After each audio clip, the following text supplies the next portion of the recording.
Hello, I'm Andrija Stajduhar, and today I will talk about the framework for automated neuron-level analysis of the structure of the human brain.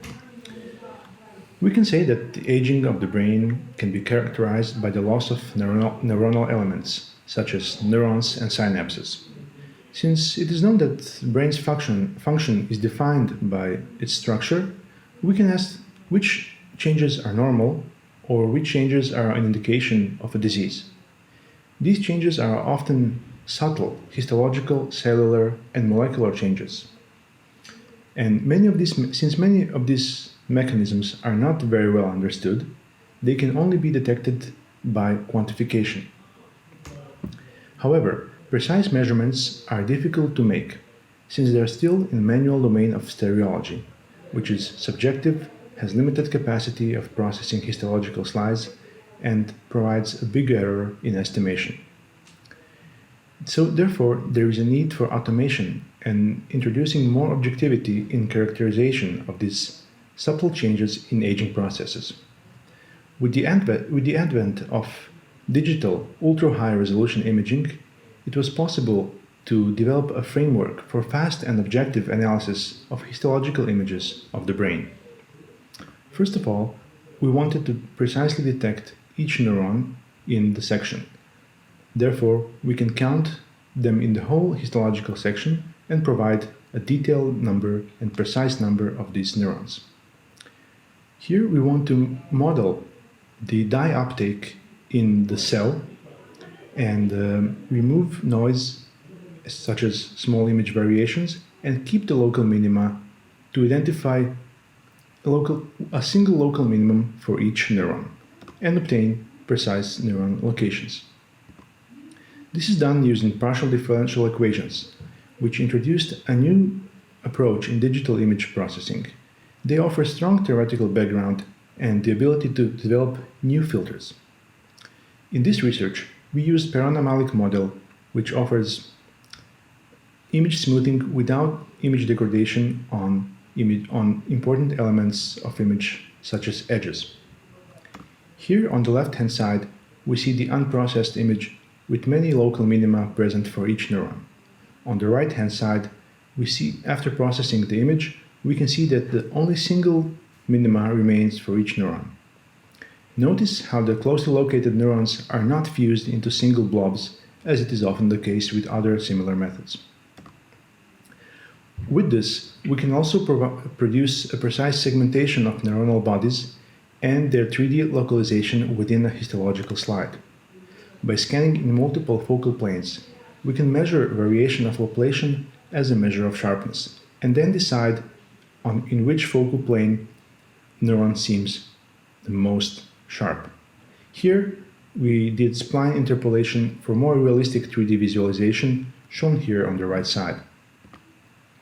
Further, we want to do this analysis across the whole slide in order to segment out the layers of the cortex. We do this by including neighborhood of each neuron and develop new neuron descriptors. We want to learn this from manual segmentations provided by the histologicians. This is done by a classical machine learning procedure, where we take an digitized histological section as an input, locate and segment all neurons present in the image, create their features, and produce a final output shown here on the right side. We develop about 400 features for each individual neuron, which include their area, gray value statistics, and some shape measurements as well. It was shown that it is very important to include measures of neighboring neurons and create new features using that. Nearest neighbor index is an interesting feature which tells us whether a neuron is located among a clustered, randomly positioned, or among neurons which follow some regular patterns. However, no single feature provided a clear segmentation of layers, so the goal was to learn this mapping from manual segmentations provided by the investigators. Here we can observe strong inter-rater variability, which underlies the necessity for objective analysis, which should be done automatically. For this, we used machine learning models, namely ensembles of tree classifiers, since they require little or no data preprocessing, offer good performance without large datasets, and all this at small computational cost. They're also simple and easy to interpret. We used here cat-boost classifier to produce this output.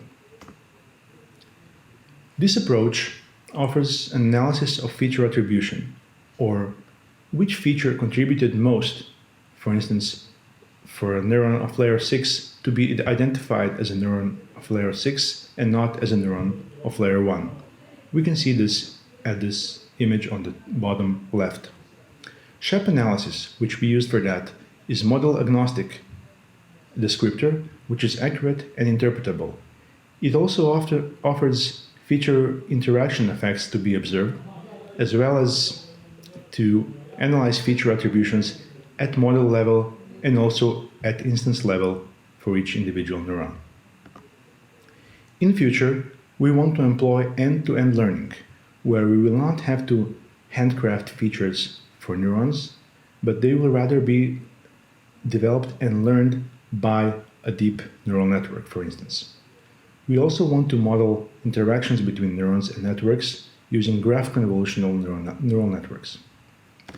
So to summarize, today I presented a framework for automatic detection of neurons, their segmentation, and segmentation of cortical layers. This is the first bottom-up methodology, which is based on tissue features that provides capacity for automatic segmentation of layers and areas and interpretation of cortical tissue features. This research will help shed light on following scientific questions, such as how are neurons rearranging with age, or which changes are specific for normal aging.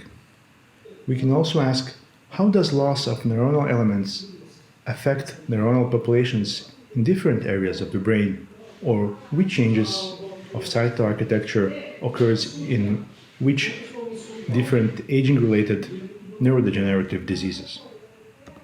Thank you very much for your attention.